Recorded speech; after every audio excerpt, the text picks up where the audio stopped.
ओम नमः शिवाय। ओम नमः शिवाय। दोस्तों, आप सभी का आपके अपने चैनल में बहुत स्वागत है। आप अच्छे होंगे और आप हमेशा खुश रहो, भोलेनाथ से मेरी बस यही दुआ है।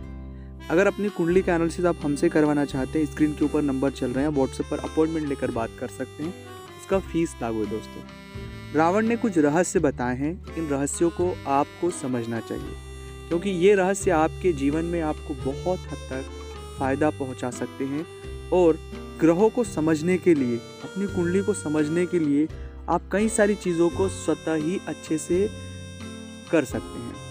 आप चाहे कोई से उपाय कर रहे हो, चाहे आपकी जो भी परेशानी हो, लेकिन अगर इन रहस्यों को आप समझ लेंगे, इन बातों को बहुत गंभीरता से जान लेंगे, तो आपकी कई सारी परेशानियों का हल आपको स्वाभाविक रूप से मिल जाएगा। दोस्तों, वो कौन से रहस्य हैं जो रावण ने बताए हैं, जो रावण ने अपने कई सारे कथनों में ये बात कही भी है, और ये बातें बिल्कुल प्रैक्टिकल है। कई सारे जातकों ने इनको फॉलो किया, उन्हें इसका फ़ायदा मिला है। मैं ये बातें बताऊं उससे पहले एक निवेदन मैं आपसे करना चाहता हूं कि अगर अभी तक आपने चैनल को सब्सक्राइब नहीं किया है, चैनल से आप नहीं जुड़े हैं, तो सबसे पहले आप चैनल को सब्सक्राइब करके चैनल से जुड़ जाए। कमेंट्स में भोलेनाथ का कोई एक नाम लिखे। और दोस्तों, अगर अपनी कुंडली का एनालिसिस आप हमसे करवाना चाहते हैं, स्क्रीन पर नंबर चल ही रहे, आप व्हाट्सएप पर अपॉइंटमेंट लेकर हमसे बात कर सकते हैं। सबसे पहली बात, नारी का अपमान ना करें। अगर आप नारी का अपमान करते हैं या नारी का सम्मान नहीं करते हैं, तो आपके ग्रह कभी सही नहीं हो पाएंगे। चाहे आपके ग्रह कितने भी मजबूत क्यों ना हो, चाहे आपके ग्रहों में कितने भी प्रबल क्यों ना हो, वो आपको नहीं मिलने वाले हैं। ये भी प्रैक्टिकल आप रावण के जीवन से भी देख सकते हैं, और रावण ने ये बात कई बार कथनक तौर पर सामने आती है। इसलिए कभी भी जाने अनजाने में, चाहे आप महिला क्यों ना हो, नारी का अपमान ना करें, उनका सम्मान करें, उनकी बातों को समझे और फिर आगे बढ़े।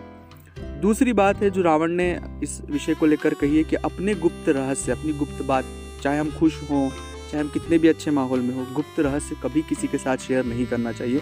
अगर वो गुप्त बातें हम किसी के साथ शेयर करते हैं, तो भविष्य में वही चीज़ें हमारे लिए तकलीफ दे विषय हो जाती है, क्योंकि हमारी गुप्त बातें वो हमारे लिए कुछ अलग व्यू होता है और सामने वाले के लिए कुछ अलग होता है। इसलिए कभी भी जो भी गोपनीय बातें हैं, उन्हें अपने तक ही सीमित रहने दें, बाहर आने न दें, आप चाहे कितने भी खुश क्यों ना हो।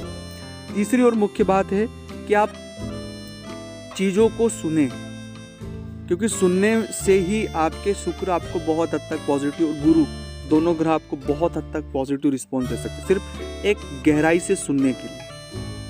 अगर आप गहराई से सुनेंगे चीज़ों को, आपको कई सारी चीज़ें जो हैं जीवन में बदलाव दिखाई देगा। और सबसे महत्वपूर्ण, ईश्वर का जप, ओम नमः शिवाय का जप करें, उसमें बहुत बहुत शक्ति है दोस्तों। इसलिए ओम नमः शिवाय का ज़्यादा से ज़्यादा जप करें। ओम नमः शिवाय।